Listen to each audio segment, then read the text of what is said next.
Le dernier quart d'heure de Smart Bourse, chaque soir, c'est le quart d'heure thématique. Parlons d'économie et d'éducation économique ce soir. L'éducation économique pour tous, c'est le sens du livre qui a été publié récemment aux éditions Ellipse par deux économistes, Marc-Olivier Strauss-Kahn, directeur général honoraire de la Banque de France par ailleurs, et Anthony Benamou, professeur d'économie dans différentes institutions. Leur livre s'intitule « On parie que vous allez aimer l'économie », je l'ai dit aux éditions Ellipse. Les deux auteurs sont venus nous en parler il y a quelques jours à peine dans Smart Bourse. En fait, on part d'un constat assez simple. Les Français adorent l'économie, ils aiment l'économie même s'ils ne la comprennent pas toujours, mais ils ne savent pas qu'ils en font tous les jours. Et donc, on a voulu leur montrer qu'ils en font tous les jours et on a voulu leur faire comprendre qu'en faisant de l'économie, ils deviennent plutôt acteurs de la société, non plus de simples spectateurs. Et donc, pour ça, on a fait un ouvrage assez ludique et pédagogique. Et on a une méthode qui est assez simple, qui tient sur 3 termes. D'abord, on simplifie, on illustre et puis on explique avec un ton décalé. Et d'ailleurs, sur le ton décalé, j'en veux pour preuve notre couverture, où on a un faucon et une colombe dans la même voiture et avec le même volant, avec 2 volants, un volant chacun. Et si l'un tourne le volant d'un sens et l'autre dans l'autre sens, c'est le tête à queue assuré. Donc il va falloir trouver des compromis. J'ajoute juste un dernier point, Grégoire. Ce n'est pas qu'un livre sur l'ornithologie, mais on a également une chouette qui a bien sûr, le bouquin, qui est Christine Lagarde. Mais bien sûr, qui s'est présentée telle une chouette dans effectivement cette animalerie des banquiers centraux. Qu'est-ce qui vous a poussé à participer, à écrire ce livre, Marc-Olivier? Encore une fois, quels sont les objectifs que vous poursuivez avec cet ouvrage-là? Alors, c'est un peu la même chose. Je vais compléter quand même ce qui a été dit pour qu'on comprenne un peu qu'est-ce que c'est cette histoire de faucon, de colombe et de chouette. Et de chouette aujourd'hui, voilà. oui. La caricature, c'est que le faucon, il est strict. Il est rigoureux, notamment dans la lutte contre l'inflation, mais c'est pas nécessairement dire qu'il est méchant, parce que l'inflation, c'est une taxe, notamment sur les plus pauvres, qui ne peuvent pas épargner. La colombe, au contraire, elle est plutôt arrangeante et elle a peur du chômage, elle a peur de la récession, elle veut éviter même la déflation, c'est-à-dire un système de baisse des prix qui s'auto-entretient et qui a mené dans le passé, en 1930, à la Grande Dépression et à la Deuxième Guerre mondiale.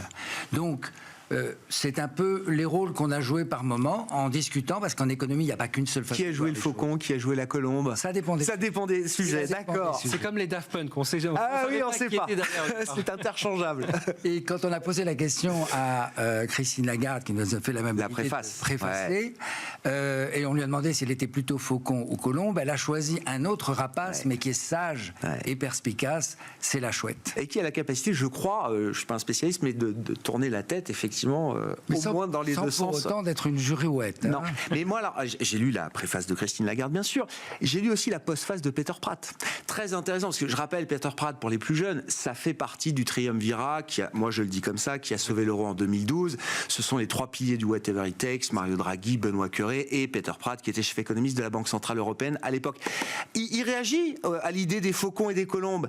Il dit, c'est marrant, parce qu'on m'a toujours classifié comme une colombe, alors que moi-même, je me considère comme faucon, dans le sens où, quand le risque déflationniste était tellement important en zone euro tel qu'on l'a vécu, moi je mettais toute mon énergie justement pour atteindre l'objectif de 2%, tel un faucon. Il se voyait lui-même comme un faucon. Exactement. À l'époque. Et donc, c'est pas une animalerie tout ça, c'est pour rendre les choses concrètes.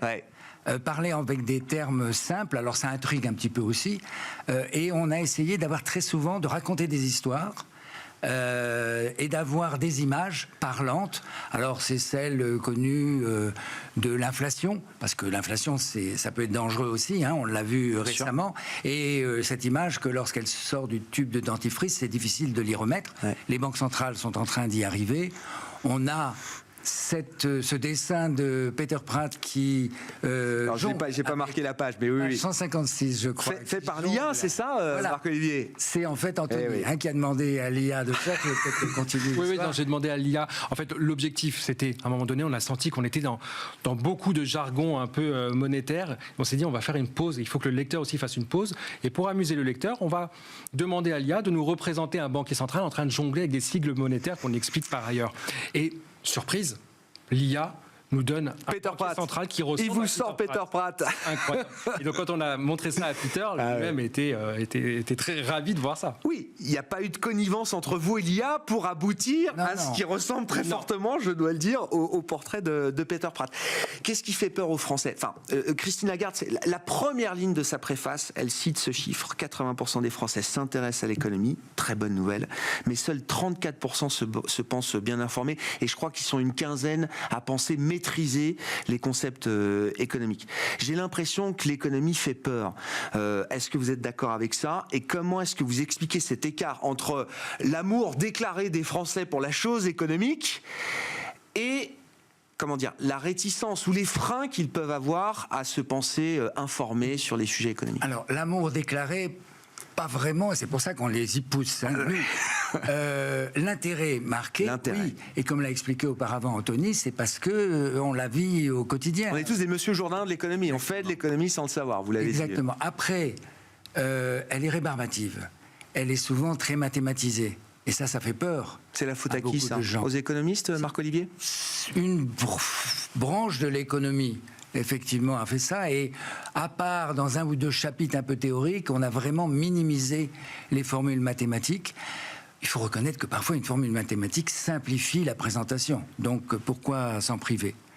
Mais on a beaucoup recouru à des histoires, à des images. Il y en a une autre, on n'ira pas dans le détail, mais il y a un concept en économie qui a consisté à mettre beaucoup de liquidités dans l'économie après la première grande crise récente, c'est-à-dire la crise financière mondiale, puis pendant la pandémie, ça s'est appelé en anglais le quantitative easing ou bien l'accommodement quantitatif, ce qui consiste à mettre beaucoup de liquidités, puis on peut à l'inverse la reprendre. Et donc, quand on l'explique ici, on fait l'image d'une baignoire, tout simplement, qui est remplie plus ou moins de liquidités.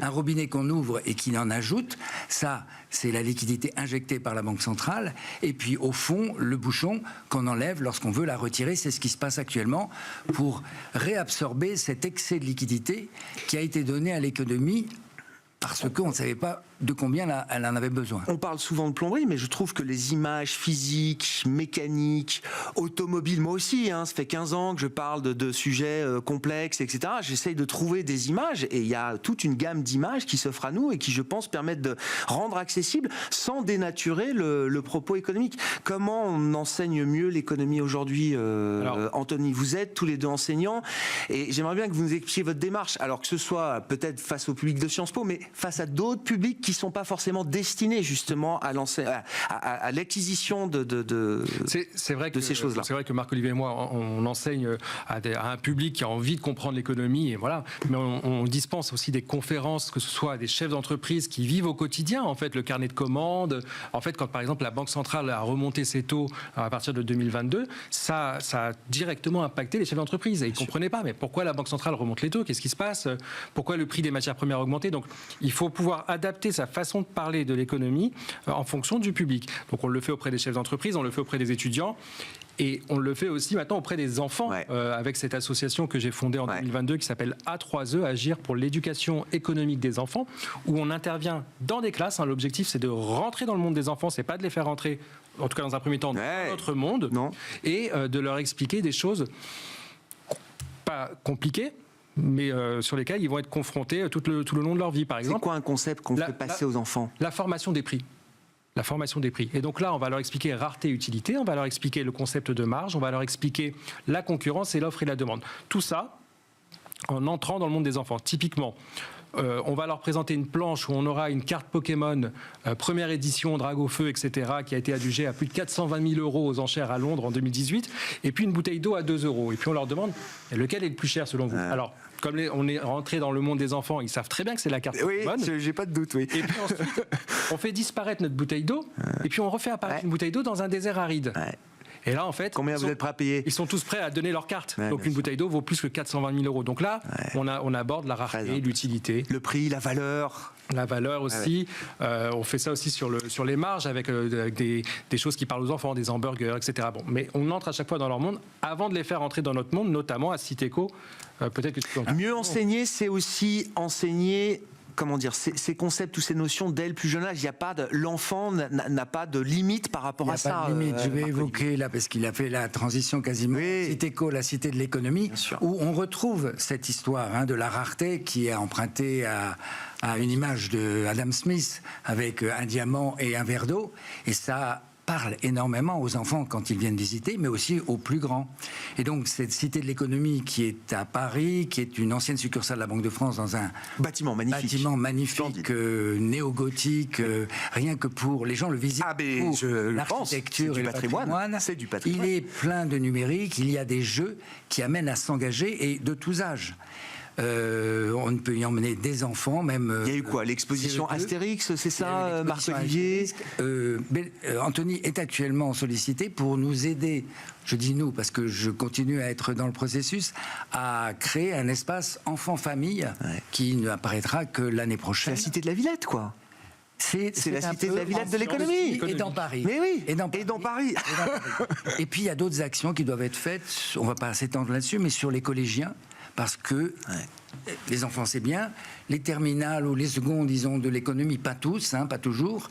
Les étudiants, on s'en occupe, les entrepreneurs, mais les collégiens aussi. Et là, il y a une démarche d'acquisition d'un passeport financier qui est lancé par la Banque de France.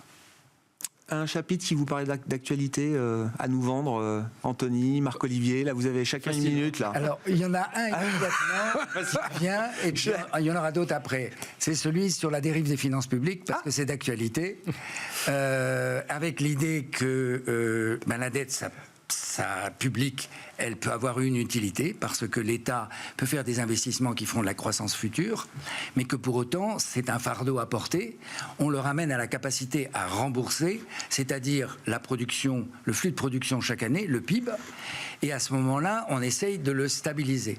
Il est créé, cette dette, elle est créée par une accumulation de déficit depuis 50 ans, et actuellement, on a une croissance qui ne fait que 3%, à peu près en potentiel, puisque 1% de croissance réelle, 2% d'inflation une fois qu'on y est revenu. Et donc, c'est logique qu'il faille revenir d'un déficit qui est de 6% à 3%. Après, il y aura un problème sur les taux d'intérêt, et actuellement, c'est un peu inquiétant, parce que la France est challengée sur sa capacité à ramener progressivement ce chiffre. Mais il y a donc une transition sur d'autres chapitres aussi. Oui, tu m'as piqué du coup. C'était celui que vous vouliez citer, Anthony. Il faut en trouver un autre alors. Non, mais c'est facile. Tu parlais de dette publique. Le ratio de la dette, c'est la dette sur PIB. Donc il y a le chapitre sur la croissance. PIB. Comment on fait de la croissance. Exactement. Et comment on fait de la croissance dans ce nouvel environnement aussi où on a des contraintes, des transitions actuelles, où il faut une croissance soutenable, durable. Donc le chapitre, je crois, 2 de mémoire, qui s'appelle « De l'état stationnaire à la stagnation séculaire ». Point d'interrogation. On parie que vous allez aimer l'économie. C'est le livre coécrit par Marc-Olivier Strauss-Kahn et Anthony Benamou, paru aux éditions Ellipse. Les deux auteurs étaient l'invité de Smart Bourse il y a quelques jours sur Be Smart for Change.